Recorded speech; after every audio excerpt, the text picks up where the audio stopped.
بسم اللہ الرحمن الرحیم احمدہ ونصلی علی رسولہ الکریم اما بعد۔ میرے محترم عزیز بھائی اور دوستو، حضور صلی اللہ علیہ وسلم جب مدینہ تشریف لائے، آپ صلی اللہ علیہ وسلم نے مسجد بنائی، صحابہ کرام میں مواخات کرائے۔ پہلی ہجری میں کچھ واقعات پیش آئے جن کا تذکرہ پہلے ہو چکا، پھر دوسری ہجری میں کچھ واقعات پیش آئے، اس کا ذکر کر رہے ہیں کہ دوسری ہجری میں ایک جو بڑا کام ہوا ہے وہ تحویل قبلہ کا کام ہوا ہے۔ قبلہ کا بیت المقدس سے بیت اللہ کی طرف ہو جانا، تو اس کا تذکرہ ہے کہ جب تک حضرت صلی اللہ علیہ وسلم مکہ میں رہے، اس وقت تک بھی بیت المقدس کی طرف منہ کر کے نماز پڑھتے تھے، مگر اس طرح کے بیت اللہ بھی سامنے رہیں۔ جب ہجرت فرما کر مدینہ منورہ تشریف لائے تو یہ صورت نہ ہو سکی کہ دونوں قبلوں کو جمع فرما سکے، اس لیے بحکم الہی 16 یا 17 مہینے بیت المقدس کی طرف منہ کر کے نماز پڑھتے رہیں۔ حرم مکہ میں تو آسان تھا کہ جس طرف بیت المقدس ہے تو بیت اللہ کے دوسری جانب کھڑے ہو جاتے، اب کعبہ بھی سامنے ہے، بیت المقدس بھی سامنے ہے، اور بیت المقدس وہ شام کی جانب ہے، شام کہہ رہے ہیں شمال کی جانب ہے، جو کہ شام چونکہ بیت المقدس شام میں ہے اس وقت کا شام، تو اس وجہ سے شمال مغرب میں یہ پڑتا ہے، تو آپ صلی اللہ علیہ وسلم اس طرف منہ کرتے تھے۔ لیکن چونکہ جب آپ مدینہ چلے گئے تو بیت اللہ تو جنوب کی جانب رہ گیا، مدینہ منورہ کا جو قبلہ ہے وہ جنوب کی جانب ہے اور بیت المقدس شمال کی جانب ہے، اب بالکل الٹ تھا، تو دونوں کو جمع کرنا ناممکن ہو گیا۔ اس لیے آپ صلی اللہ علیہ وسلم کی یہ خواہش تھی کہ بیت اللہ کی طرف آپ منہ کرے، تو قبل اس کے کہ اللہ تعالیٰ تحویل قبلہ کا حکم نازل فرمائے، آپ کے دل میں کعبۃ اللہ کی طرف نماز پڑھنے کا شوق اور داعیہ پیدا فرما دیا۔ چنانچہ آپ بار بار آسمان کی طرف نظر اٹھا کر دیکھتے تھے کہ کب کعبۃ اللہ کی طرف نماز پڑھنے کا حکم نازل ہو۔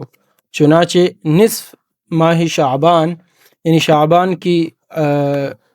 آدھے دن گزر چکے تھے، جو کہ دوسری ہجری بن رہی ہے،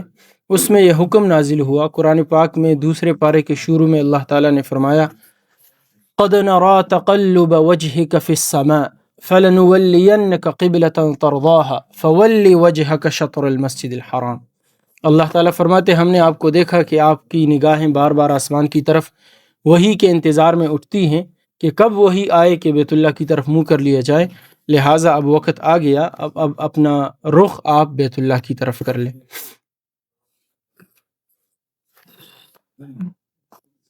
صفہ اور اصحاب صفہ، چونکہ تحویل قبلہ ہوا، قبلہ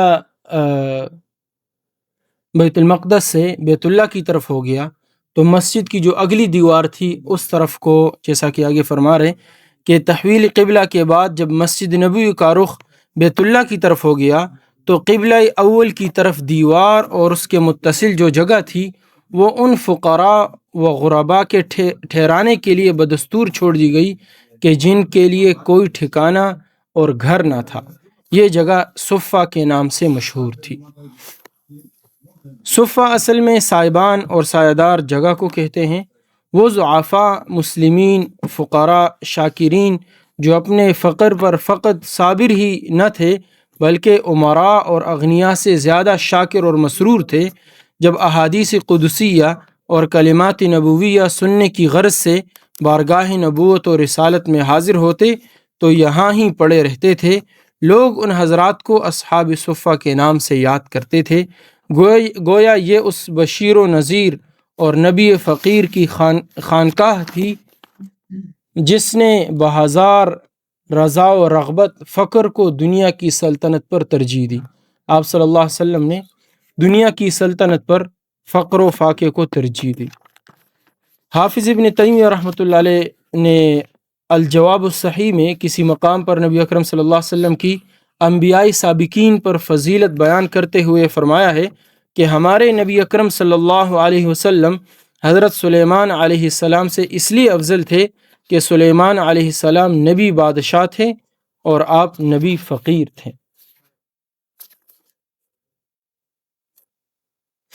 اور اصحاب صفہ ارباب توکل اور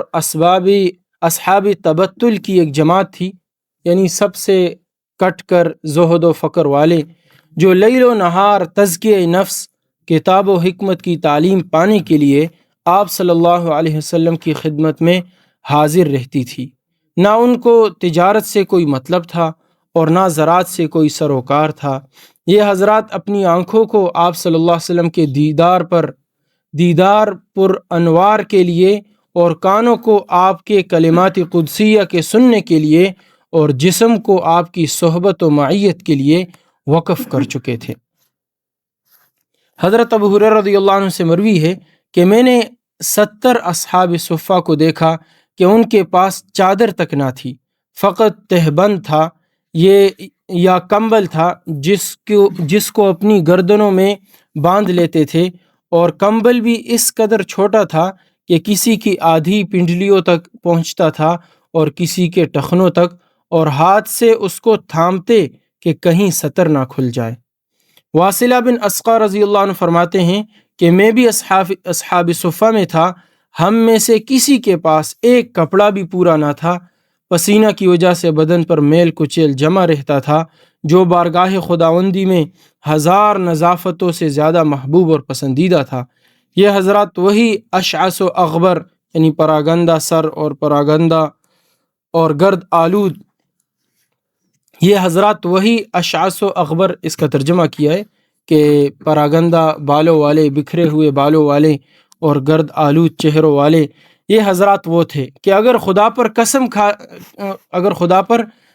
قسم کھا بیٹھتے تھے تو خدا ان کی قسم کو پورا کرتا تھا۔ مجاہد رحمۃ اللہ علیہ فرماتے ہیں کہ حضرت ابو ہریرہ رضی اللہ عنہ یہ کہا کرتے تھے کہ قسم ہے اس ذات پاک کی جس کے سوا کوئی خدا نہیں، کہ میں بسا اوقات بھوک کی وجہ سے اپنا شکم اور سینہ زمین پر لگا دیتا تاکہ زمین کی نمی اور برودت یعنی ٹھنڈک سے بھوک کی حرارت میں کچھ خفت آ جائے، کچھ کمی آ جائے، اور بسا اوقات پیٹ پر پتھر باندھ لیتا تھا تاکہ سیدھا کھڑا ہو سکوں۔ ایک روز سر راستے کے کنارے پر جا کر میں بیٹھ گیا، اتنے میں حضرت ابوبکر صدیق رضی اللہ عنہ ادھر سے گزرے۔ میں نے ان سے ایک آیت قرآنی کا مطلب دریافت کیا، اور غرض یہ تھی کہ وہ میری صورت اور ہیئت کو دیکھ کر کھانا کھلانے کے لیے اپنے ہمراہ لے جائیں، لیکن حضرت ابوبکر رضی اللہ عنہ چلے گئے، غرض کو نہیں سمجھ سکے۔ اسی طرح پھر حضرت عمر رضی اللہ عنہ گزرے، ان سے بھی اسی طرح آیت قرآنی کا مطلب دریافت کیا، مگر وہ بھی گزرے چلے گئے۔ کچھ دیر بعد ابو القاسم صلی اللہ علیہ وسلم، جن کو خداوند ذوالجلال نے خیرات و برکات کا قاسم یعنی تقسیم کرنے والا ہی بنا کر بھیجا تھا، ادھر سے گزرے، دیکھتے ہی پہچان گئے اور مسکرائے اور فرمایا، یا ابا حر، یعنی اے ابو ہریرہ، میں نے عرض کی یا رسول اللہ میں حاضر ہوں۔ آپ نے فرمایا میرے ساتھ چلے آؤ۔ میں آپ کے ساتھ ہو لیا۔ آپ گھر پہنچے، دیکھا کہ ایک پیالہ میں دودھ رکھا ہے۔ دریافت فرمایا کہ یہ دودھ کہاں سے آیا؟ گھر والوں نے کہا فلاں نے آپ کو یہ ہدیہ بھیجا ہے۔ آپ نے ارشاد فرمایا، اے ابو ہریرہ، اصحاب صفہ کو بلا لاؤ۔ اچھا، یہاں ایک بات ہے کہ گھر میں دودھ پڑا ہوا ہے تو حضور صلی اللہ علیہ وسلم اس کے باوجود پوچھ رہے ہیں کہ یہ دودھ گھر میں کہاں سے آیا؟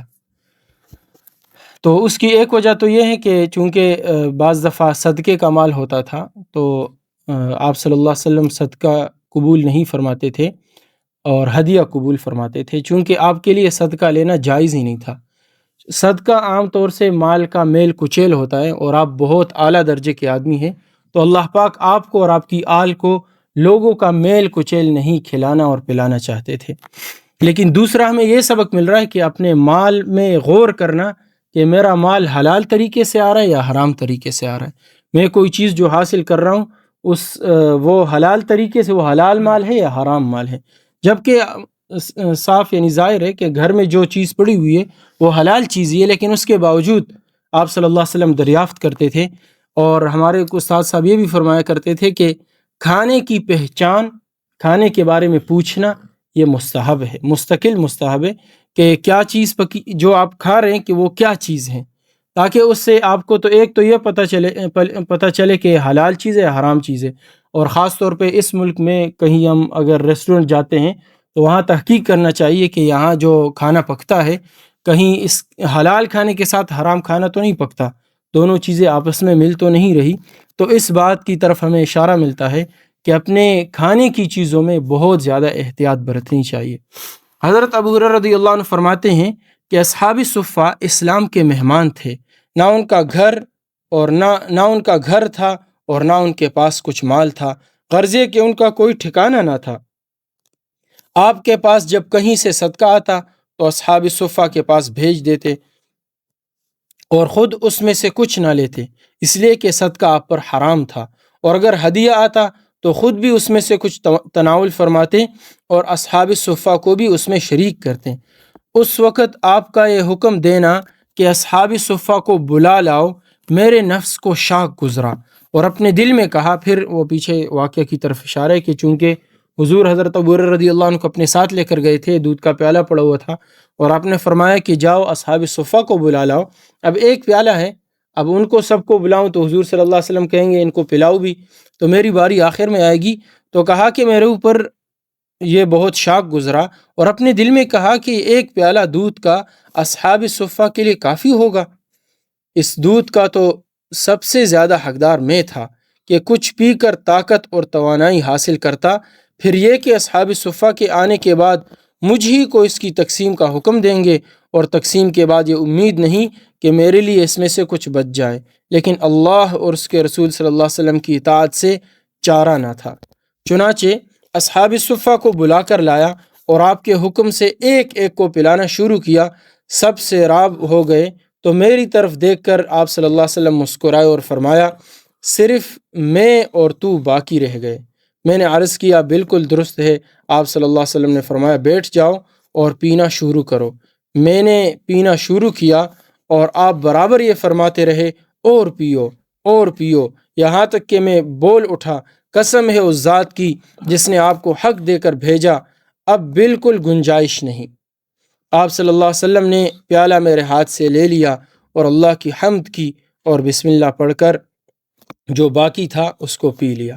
عبد الرحمن بن ابی بکر رضی اللہ عنہ فرماتے ہیں کہ اصحاب صفہ فقیر تھے، رسول اللہ صلی اللہ علیہ وسلم ان کو صحابہ پر تقسیم فرما دیتے کہ جس شخص کے پاس 2 آدمیوں کا کھانا ہو وہ ایک کو، اور جس کے پاس 3 کا ہو وہ چوتھے کو اپنے ہمراہ لے جائے، اور اسی طرح اگر کسی کے پاس 4 کا ہو تو وہ،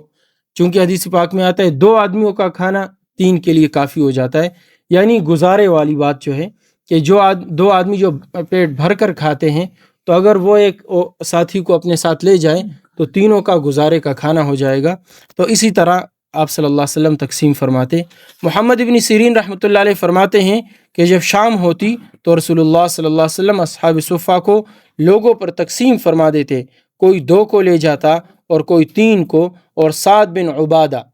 جو کہ قبیلے کے سردار تھے، اوس اور خزرج قبیلے کے سردار تھے سعد بن عبادہ،